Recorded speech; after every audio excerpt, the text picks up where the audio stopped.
नमस्कार, जनतंत्र टीवी देख रहे हैं आप। मैं हूं आपके साथ साहिल धुलिया। 5 के प्राइम टाइम में आप सभी का स्वागत है। तो क्या प्रियंका गांधी की सक्रियता से यूपी में कांग्रेस एक बार फिर अपनी जमीन को मजबूत कर पाएगी? ऐसा सवाल इसलिए क्योंकि आगामी चुनाव को लेकर प्रियंका गांधी के यूपी में लगातार एक्टिव रहने के बावजूद ना तो सूबे में कोई बड़ी पार्टी कांग्रेस के साथ गठबंधन करने के लिए तैयार है और ना ही जिताऊ उम्मीदवार की तलाश पूरी हो पा रही है। वहीं कांग्रेस के खेमे से कई बड़े दिग्गज नेता पार्टी छोड़कर दूसरी पार्टियों में शामिल हो रहे हैं। ऐसे में बड़ा सवाल है कि 2022 के रण में कैसे कांग्रेस की नैया पार लगेगी। वैसे प्रियंका गांधी ने पार्टी को मजबूत करने के लिए एड़ी से चोटी तक का जोर लगा रखा है। सरकार को घेरने और जनता को अपने पाले में करने का एक भी मौका वो नहीं छोड़ रही है। बावजूद इसके धरातल पर इसका कोई खास असर दिखाई नहीं दे रहा।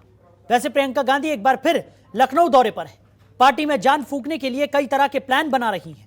कांग्रेस की प्रतिज्ञा यात्रा और प्रदेश के विभिन्न शहरों में अपनी जनसभाओं को लेकर प्रियंका कार्यकर्ताओं के साथ चर्चा करेंगी, जिसमें उनके गोरखपुर और अयोध्या में होने वाले कार्यक्रम की भी रूपरेखा तैयार होगी। इतना ही नहीं, उनकी कोशिश रहेगी कि पार्टी के अंतर की जो कलह है उसको भी दूर किया जा सके। 2022 के चुनावी अखाड़े में कांग्रेस का मुकाबला सत्ता में बैठी सिर्फ बीजेपी से ही नहीं बल्कि सपा बसपा से भी है। हालांकि 3 दशक पहले तक यूपी में कांग्रेस की भी उतनी ही मजबूत स्थिति हुआ करती थी जैसी आज बीजेपी की है। अब बड़ा सवाल यह है कि प्रियंका गांधी की सक्रियता यूपी में क्या रंग लाएगी।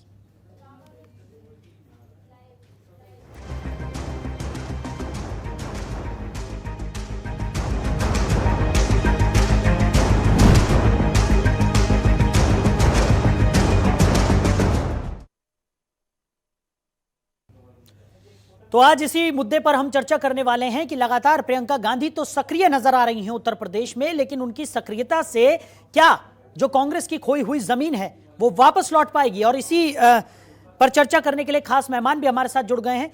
हमारे साथ विशाल सिंह राजपूत जो कि कांग्रेस के प्रवक्ता हैं वो चर्चा में शामिल हो गए हैं। साथ ही साथ डॉक्टर अभिषेक राय समाजवादी पार्टी के प्रवक्ता हैं, वो भी हमारे साथ चर्चा में साथ निभाने वाले हैं। आप दोनों ही मेहमानों का जनतंत्र टीवी में बहुत स्वागत है। सबसे पहला सवाल मेरा विशाल सिंह राजपूत जी आप ही से होगा, क्योंकि कांग्रेस को लेकर ही यहाँ पर सवाल खड़े हो रहे हैं। लगातार ये कहा जा रहा है कि कहीं अब देर तो नहीं हो गई, क्योंकि प्रियंका गांधी तो उत्तर प्रदेश में सक्रिय नजर आ रही हैं, लेकिन बावजूद इसके जो तमाम पार्टियां हैं उन्होंने कांग्रेस से किनारा कर लिया है, कोई भी गठबंधन के लिए तैयार नहीं है। दूसरी तरफ अगर बात की जाए तो कांग्रेस के कई दिग्गज नेता पार्टी छोड़कर दूसरी पार्टियों में शामिल हो रहे हैं। इसको लेकर सवाल खड़े हो रहे हैं, क्या कहेंगे आप?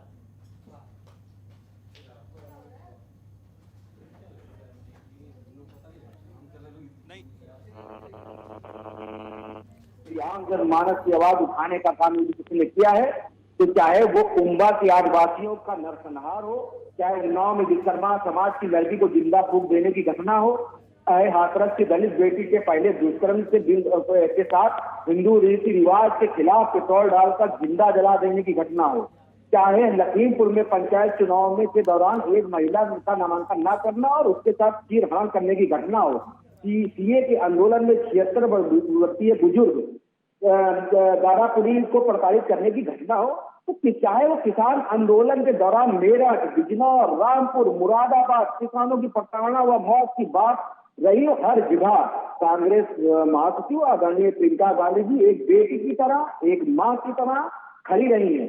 और आप देखिएगा कि जितनी भी घटनाएं जनता को प्रताड़ित करने के लिए सरकार द्वारा प्रशासन के दुरुपयोग से की गई है, सब जगह आदरणीय प्रियंका गांधी जी खड़ी मिली है। आप इसीलिए चाहे आप कमर तोड़ महंगाई की बात कर लीजिए, चाहे महिला उत्पीड़न की बात कर लीजिए, चाहे बेरोजगारी की बात कर लीजिए, प्रदेश की जनता के दिलाने न्याय दिलाने के लिए आज उत्तर प्रदेश में यदि कोई सबसे मजबूती के साथ यदि उनसे कंधा से कंधा मिलाकर उनके मुद्दों को, उनकी आवाज को बुलंद करने का काम कर रहा है, वो माननीय प्रियंका गांधी के नेतृत्व में किया जा रहा है।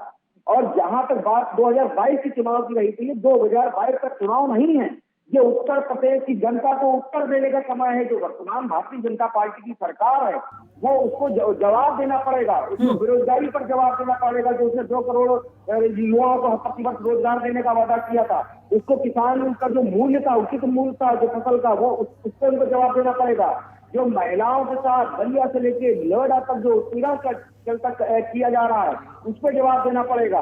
तो कुल मिला के आज महंगाई चरम पे है। आज आम जनमानस अपनी रोजी रोटी के लिए तरस रहा है।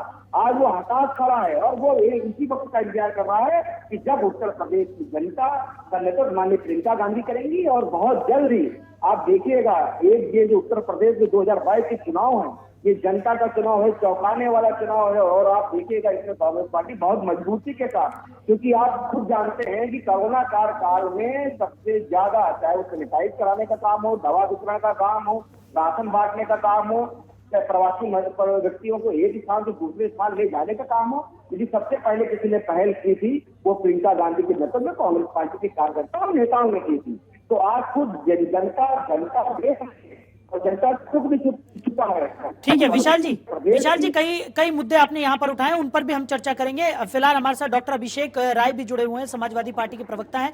डॉक्टर साहब क्या कहेंगे? आपने अभी विशाल जी को भी सुना, लेकिन प्रियंका गांधी तो यहाँ पर लगातार उत्तर प्रदेश में अब सक्रिय नजर आने लगी है, पर क्या ये नहीं लगता कि कुछ देरी से वो सक्रिय हुई हैं? और दूसरी तरफ अगर राहुल गांधी की बात करें तो एक अलग सी दूरी उत्तर प्रदेश से राहुल गांधी ने बना ली है, इस पर क्या कहेंगे आप? देखिए साहिब जी, लोकतंत्र का सबसे बड़ा पर्व होता है चुनाव, और हर राजनीतिक पार्टी को अपनी वहाँ पे अपने हिसाब से व्यवस्था करने की आवश्यकता होती है और वो लोग कर रहे हैं। प्रियंका जी बड़ी नेता हैं, हम उनका सम्मान करते हैं और सारी चीजें हैं, पर उन्हें अपना संगठन मजबूत करने की जरूरत है। जो हम लोग को लगता है, समाजवादी पार्टी जनता से जुड़े हुए हर मुद्दे उठाती रहती है। उन्हें पता है, जनता को, उत्तर प्रदेश की जनता को पता है कि भाजपा, भारतीय जनता पार्टी से कौन टक्कर ले सकता है। अभी पंचायत चुनाव में आपने देखा होगा, समाजवादी पार्टी नंबर 1 पार्टी बन के आई। तो जनता का आशीर्वाद किसकी तरफ है, ये जनता ने अपने जनादेश में दिखा दिया। जहां जनता ने मत पेटी से वो हुआ चुनाव, और जहां पे भाजपा ने लोकतंत्र की हत्या करी और वो क्या कहते हैं जबरदस्ती, चाहे वो लखीमपुर खीरी की घटना हो, चाहे गोरखपुर की घटना हो, चाहे हाथरस की घटना हो, सारे लोगों ने, मीडिया के चैनलों ने इस चीज को दिखाया। तो देखिए जनता का आशीर्वाद किसके साथ है। आज आप देख रहे हैं बड़े बड़े नेता किसके साथ आ रहे हैं, सब लोग हमारे माननीय राष्ट्रीय अध्यक्ष अखिलेश यादव के नेतृत्व में विश्वास कर रहे हैं। सबको पता है कि कहां विकास हो सकता है। माननीय अखिलेश यादव जी के पास उत्तर प्रदेश का विकास का मॉडल है। हमने जो काम किया उसी काम को भारतीय जनता पार्टी शिलान्यास करके और उद्घाटन करके फीता काट रही है। 5 काम भाजपा वाले नहीं गिना सकते जो उन्होंने नए किए हों। यह मेरा खुला चैलेंज है, खुला चैलेंज है कि 5 नए काम वो नहीं गिना सकते जिसका उन्होंने शिलान्यास किया और उद्घाटन किया। उत्तर प्रदेश में कांग्रेस की कई वर्षों तक, दशकों तक सरकार रही। बिल्कुल, अगर उन्होंने ये चीज की होती तो 32 साल से वो आज होशिये पे नहीं होते। तो समाजवादी पार्टी एक विजन की पार्टी है, एक नए नेतृत्व की पार्टी है, युवाओं की पार्टी है। वो रोजगार देने की बात करती है, वो किसानों की बात करती है, वो महंगाई कम करने की बात करती है, फॉरेन इन्वेस्टमेंट की बात करती है, वो प्रदेश को आगे बढ़ाने की बात करती है। तो ये एक सोची समझी चीज है। माननीय प्रियंका जी बड़ी नेता है, उनका स्वागत है। ठीक है, वो जो मेहनत कर रही है अच्छी बात है, हम उनका स्वागत करते हैं, पर हमारा ये आकलन है कि उन्हें और ज्यादा मेहनत करनी चाहिए थी। थोड़ा पहले करती तो कांग्रेस की स्थिति थोड़ी और बेहतर हो जाती। ठीक है, हमारे सहयोगी रामानुज भी कॉल हाउस से हमारे साथ सीधा जुड़े हुए हैं। रामानुज का रुख कर लेते हैं, जानते हैं कि प्रियंका गांधी जिस तरीके से दौरा कर रही हैं, क्या कुछ आगे का क्या रणनीति रहने वाली है और किस तरीके का कार्यक्रम आगे रहने वाला? रामानुज,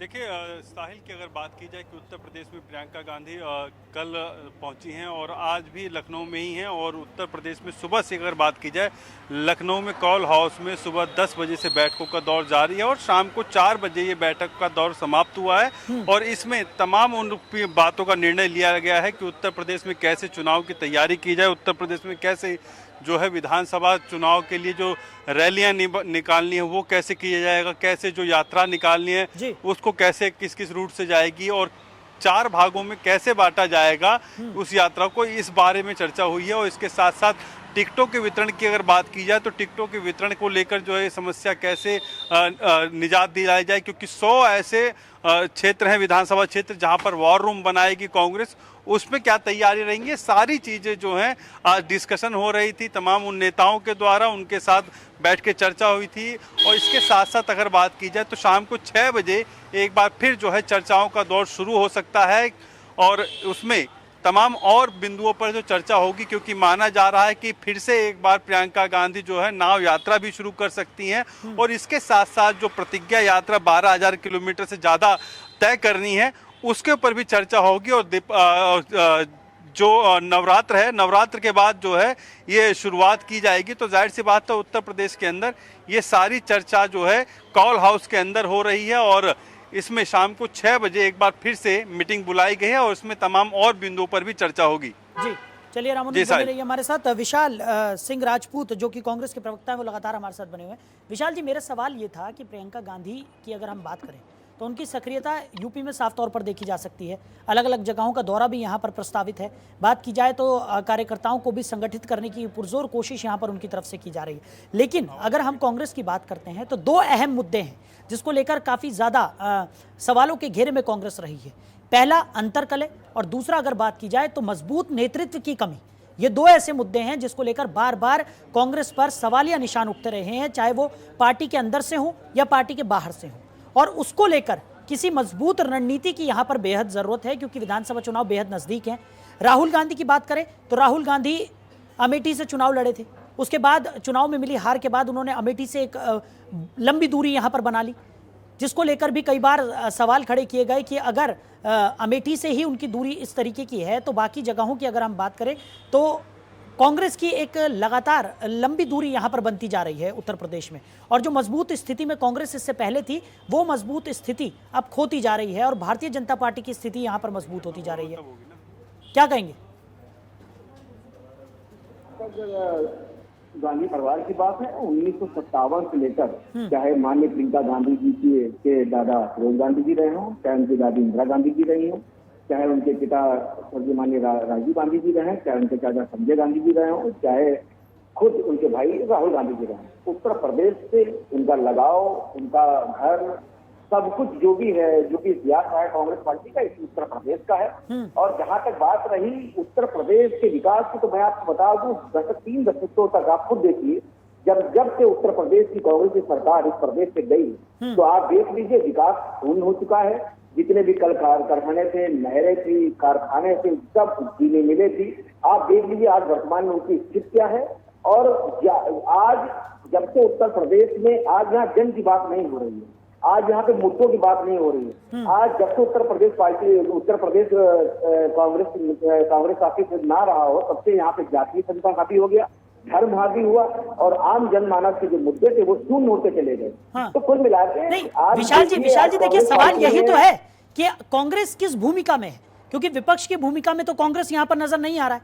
अगर बात की जाए तो समाजवादी पार्टी को पहला विकल्प देखा है।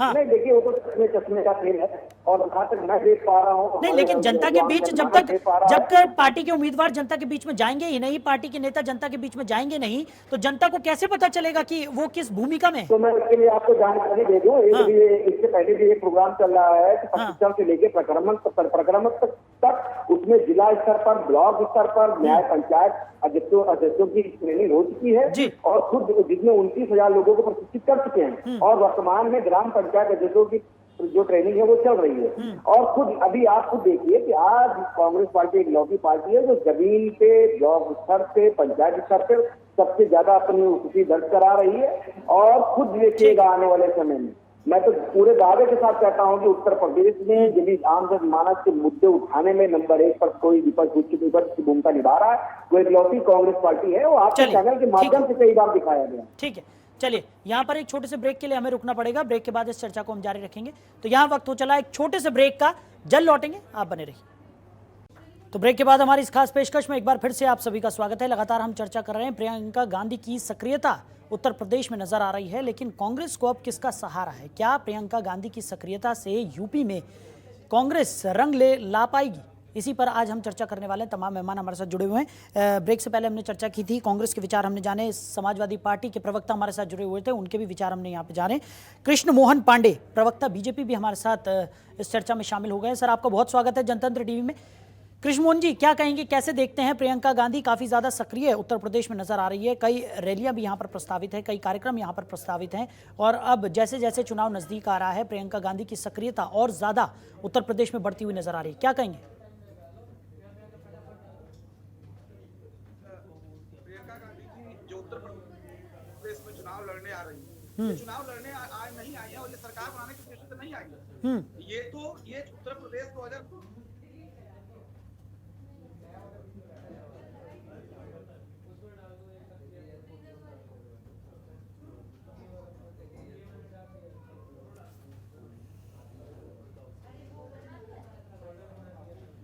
चुनाव लड़ रही है और ये उत्तर प्रदेश उनके लिए पिकनिक स्पॉट की तरफ से है।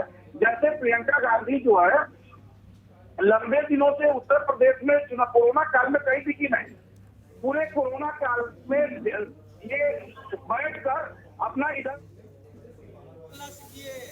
आज की पूरी न्यूज जो है वो झूठ पे टिकी है। कोरोना काल में भारतीय जनता पार्टी के विधायक और मंत्री अपनी जान की 1.5 वर्ष बाद लखनऊ में आ रही है। खैर, इनका अपना विषय है। ये चुनाव जो है, ये चुनाव कांग्रेस के लिए मात्र और मात्र प्रियंका गांधी के साथ को बचाने के लिए है। उत्तर प्रदेश में कोई इनसे गठबंधन करने को राजी नहीं। ये गठबंधन की राजनीति से आगे आना चाहती थी, पर तो सपा ने मना कर दिया, भाजपा ने मना कर दिया, छोटे दलों ने मना कर दिया। जब सारे लोगों ने सबको पता है कि कांग्रेस से जो गठबंधन करेगा उसका लूटने डूबना तय है।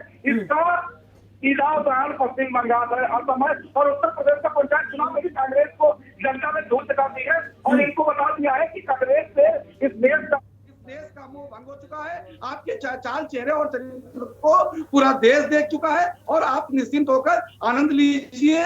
आप इधर उधर पिकनिक स्पॉट बनाइए, परंतु उत्तर प्रदेश में दहाई में पहुंचने वाले नहीं है। तो ये उत्तर प्रदेश का चुनाव आदरणीय प्रियंका गांधी जी के लिए साख का चुनाव है। अपनी साख बचा ले, दहाई में पहुंच जाए तो अच्छा है, अन्यथा मुझे तो नहीं लगता। जो सर्वे हुआ है आप लोगों के द्वारा, मीडिया बंधुओं द्वारा जो सर्वे हुआ है कि 2 से 3 सीट मिल जाएगी, वो इनके लिए काफी है। विशाल जी, जवाब दीजिए जल्दी से, समय बहुत कम है। देखिए, इनकी बौखलाहट साफ साफ दिख रही है। ये कितने हताश हैं, निराश हैं और ये हारा हुआ महसूस कर रहे हैं अपने आप को। और प्रियंका गांधी का डर ही है जो आज ये झूठ पर झूठ के लिए आज इतने मजबूती से खड़े हुए हैं। तो आप खुद सोचिए, जिस उत्तर प्रदेश में ना ये रोटी की व्यवस्था कर पा रहे हैं, ना बेटी की सुरक्षा की व्यवस्था कर पा रहे हैं, ना रोजगार की व्यवस्था कर पा रहे हैं, ना क्या कहते हैं आम जनमानस की चीजों को ये सस्ता कर पा रहे हैं, ये सिर्फ झूठ की नाव पे बैठ के पार लगाना चाह रहे हैं। मगर इनका जो गिरगिट चेहरा है वो आम जनमानस जान चुकी है। 2022 में चाहे वो देश की सरकार हो, 2022 में माननीय प्रियंका गांधी के नेतृत्व में उत्तर प्रदेश में वो मजबूती रखी जाएगी। ठीक है, चलिए डॉक्टर अभिषेक, आप क्या कहेंगे? जिस तरीके से अभी आपने कृष्ण मोहन पांडे को सुना, उनका ये कहना है कि कांग्रेस के साथ कोई भी पार्टी गठबंधन यहां पर इसलिए नहीं करना चाहती क्योंकि उनको ये लगने लगा है अगर कोई भी पार्टी कांग्रेस के साथ शामिल होकर उत्तर प्रदेश का चुनाव लड़ती है तो उसकी लुटिया डूबना तय है। आप क्या कहते हैं? देखिए, हम किसी पार्टी से, बड़ी पार्टी से समझौता नहीं करना चाहते। ये तो हमारे राष्ट्रीय अध्यक्ष जी ने बता दिया। हमारी जनता का जनादेश है समाजवादी पार्टी। पंचायत चुनाव में आईना दिखाया सबको।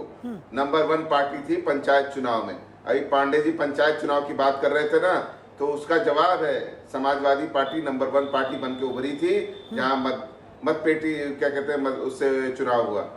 ये जनता का एक आशीर्वाद है। उन्हें दिख रहा है कि कोई उत्तर प्रदेश का विकास कर सकता है तो माननीय अखिलेश जी कर सकते हैं, क्योंकि उनके पास विजन है। हम आज भाजपा की सरकार ना महंगाई पे बात करती है, जो 2014 में उनके लिए डायन होती थी। इनके 2 केंद्रीय मंत्री सिलेंडर लेके घूमते थे।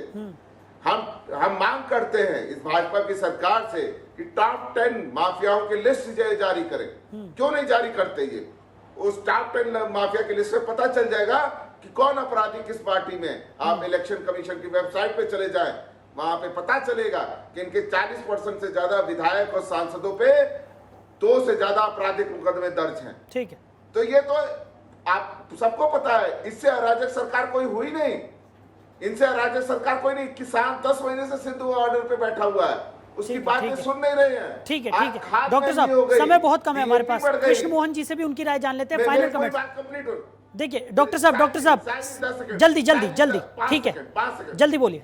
5 सेकंड साहिल जी, 5 सेकंड बोलिए बोलिए डॉक्टर अभिषेक, जल्दी बोलिए। आज ये लोग डीजल महंगा हो गया, पेट्रोल महंगा हो, मैं बोल रहा हूँ साहिल जी, डीजल महंगा हो गया, पेट्रोल महंगा हो गया, खाद महंगी हो गई, सरसों का तेल महंगा हो गया, ये उस पर बात नहीं करेंगे।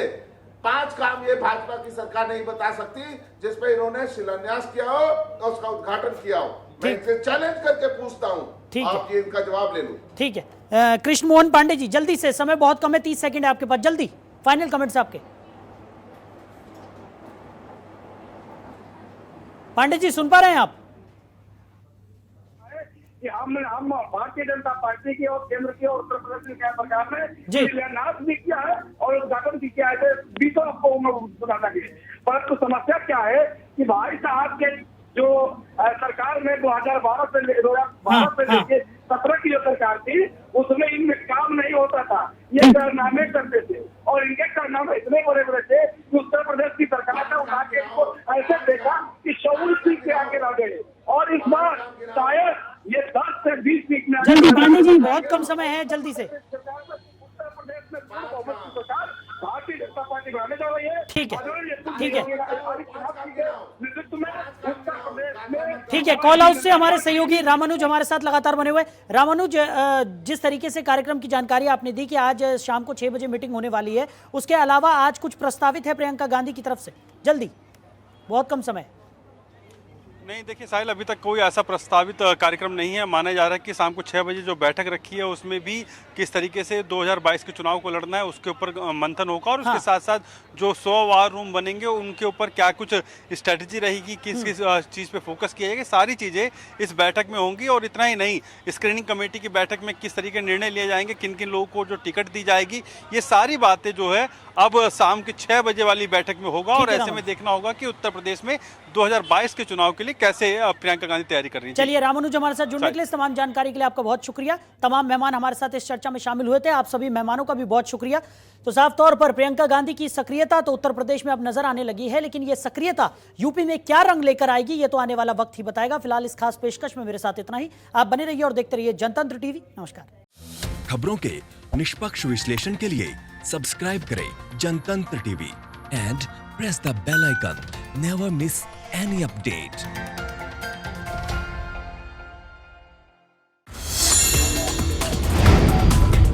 Download the Janatantra TV app, available on Google Play and App Store. Download it now.